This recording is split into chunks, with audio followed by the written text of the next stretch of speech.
أنت حبيبي ونور العيون حسن نور العيون قل لفديتك ترى هل يرحموني شهيد هل يرحموني أنت حبيبي ونور العيون حسن نور العيون قل لفديتك ترى هل يرحموني شهيد هل يرحموني أعوذ بالله من الشيطان اللعين الرجيم بسم الله الرحمن الرحيم અઝીઝાને મોહતરમ, કરબલાના વાક્યાથી આપણને એક સબક મળે છે કે એક શખ્સ જ્યારે દુનિયાની લાલચમાં એકદમ આંધળો થઈ જાય છે અને જ્યારે તે દિલ ખટન થાય અને તે દિલના અંદરમાં હિદાયતને આવવું મુમકિન ન હોય ત્યારે તે શખ્સની કેવી હાલત થઈ જાય છે. તે શખ્સ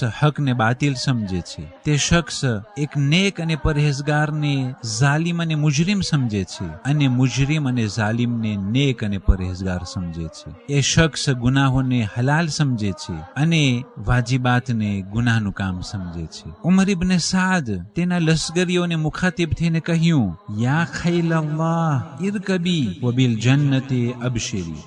એ ખુદાના ઘોડાઓ તમો સવાર થાવ અને જન્નત તરફ બશારત હાસિલ કરી લ્યો. એ ઝાલિમ કે જેઓ ખુલ્લી તલવાર લઈ અને રસૂલે ખુદાના નવાસા ઉપર હુમલો કરતા હતા છતાં પણ તેઓને ખુદાના ઘોડા સમજતા હતા અને તેઓને જન્નતના હકદાર સમજતા હતા. કુરાન શરીફના અંદર એક આયત છે, વહુમ યહસબૂના અન્નહુમ યુહસિનૂન સુનઆ. તેઓ વિચાર કરે છે કે તેઓ સારું કામ કરી રહ્યા છે, હાલાંકે તે કામ એક ખુલ્લી નાફરમાની અને ખુલ્લી ગુમરાહી અને તે બાતિલનું કામ કરવામાં આવી રહ્યું હોય. જ્યારે ઇમામ હુસૈન અલૈહિસ્સલામના સરને તેઓ કલમ કરી રહ્યા હતા ત્યારે તકબીરના નારા બલંદ થતા હતા. જે પ્રમાણે આજના ઝાલિમો જ્યારે તે મોમીનોને હાથ બાંધી અને ઝબે કરતા હોય છે ત્યારે આપણે ફિલ્મોને આંખોથી જોયા છીએ કે કેવી રીતના ઝાલિમો મોમીનોના સરને કલમ કરતા તકબીરનો અવાજ બલંદ કરતા હોય છે.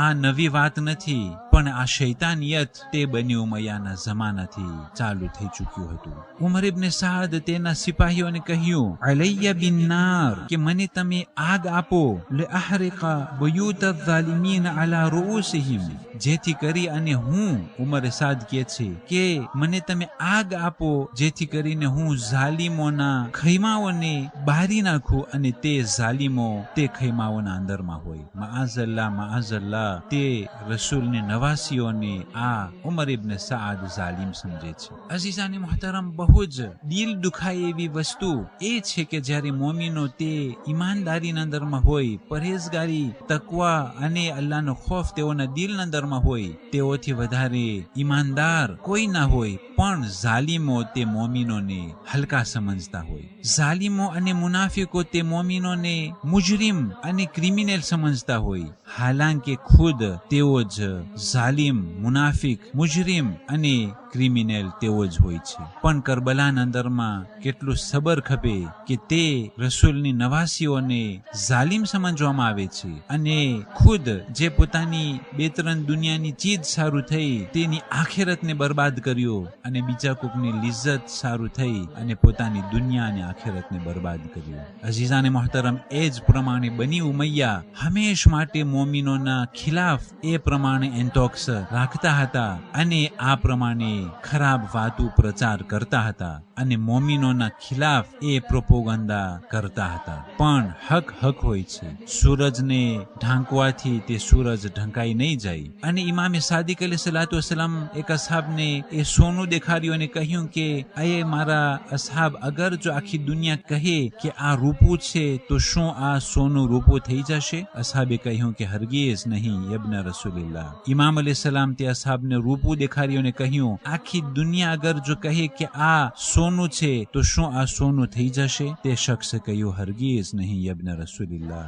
એટલા માટે હક હોય છે. અમુક ટાઈમ ઝાલિમો તે હકને છુપાવતા હોય અને તે હકને બાતિલથી ઓળખાવતા હોય અને પ્રચાર કરતા હોય, પણ અમુક વખત એ હક કદાચ અમુક માણસોના નજરમાં ફ્લુ થઈ જશે, પણ એ હક એક એવો દિવસ આવશે કે એ હક ચમકવાનો જ છે અને ઝાલિમોની હરેક કોશિશ નાકામ થવાની છે. ઇમામે હુસૈન અલૈહિસ્સલાતુ વસ્સલામ તે બીબીઓને વસિયતમાં કહ્યું કે તમે સબર કરજો, તમે અખલાકથી પેશ આવજો, તમે ધર્મના કિરદારથી પેશ આવજો, જેથી કરીને તમે સારો મિસાલ પેશ કરી શકો અને આ સારા મિસાલ પેશ કરવાના અસરથી તે ઝાલિમોના પ્રોપોગાન્ડ રદ થઈ જશે અને બાતિલ થઈ જશે. એવું જ થયું કે જે બીબીઓને તુર્ક અને દૈલમના કેદીઓ તરીકે ઓળખાવવામાં આવતા હતા કે જાણે કે આ માઅઝલ્લા મુશરિકના ટોળાઓમાંથી આ કેદીઓ પકડાઈ ગયા છે, પણ જ્યારે ચોથા ઇમામ અલૈહિસ્સલાતુ વસ્સલામ હાથમાં હથકડી અને પગમાં બેડિયા જ્યારે તિલાવત કલામે પાક કરતા હતા, જ્યારે તે સારા અખલાક જનાબે ઝૈનબના પેશ આવતા હતા, ત્યારે માણસોને હક ખબર પડી અને સર્વે માણસોના દિલના અંદરમાં બની ઉમૈયા પ્રત્યે નફરત એકદમ ગહેરાઈમાં કોતરાઈ ગઈ અને તેનો અસર એ થયો કે સર્વે બની ઉમૈયાને નફરત કરતા થઈ ગયા અને સાથે મળી 70 વર્ષના અંદરમાં બની ઉમૈયાનું મૂળ અને જડ તેઓ ઉખેરી અને તેઓને જહન્નમ વાસિલ કર્યા હતા. بسوط يضربوني حسين يضربوني أنت قتيل بأرض الغاضرية شهيد بالغاضرية شهيد قتلك يشفي غليل الجاهلية شهيد الجاهلية أنت حبيبي ونور العيون حسين نور العيون قل لي فديتك ترى هل يرحموني شهيد هل يرحموني. 18 માહે સફર આજની તારીખોમાં જનાબે ઓવૈસે કરની સિફીનની લડાઈમાં શહીદ થયા કે આ પણ એક બહુ જ પૈગંબર ઇસ્લામ સલ્લલ્લાહુ અલૈહિ વસલ્લમના નેક અને પરહેઝગાર અસહાબોમાંથી હતા. 18 માહે સફર આજની તારીખોમાં 1306 હિજરી સનમાં અબકાતુલ અનવારના લેખક મહાન અલ્લામા મીર હામિદ હસન હિન્દી કે જે બહુ જ ઉત્તમ કિતાબ લખેલા છે તે આજની તારીખોમાં ઇન્તેકાલ પામ્યા. بسوط يضربوني حسين يضربوني أنت قتيل بأرض الغاضرية شهيد بالغاضرية شهيد قتلك يشفي غليل الجاهلية شهيد الجاهلية أنت حبيبي ونور العيون حسين نور العيون قل لي فديتك ترى هل يرحموني شهيد هل يرحموني. والسلام عليكم ورحمة الله وبركاته. صوتي لعين يضربوني عزيز يضربوني أنت حبيبي ونور العيون حسين نور العيون قل لي فديتك ترى هل يرحموني شهيد هل يرحموني.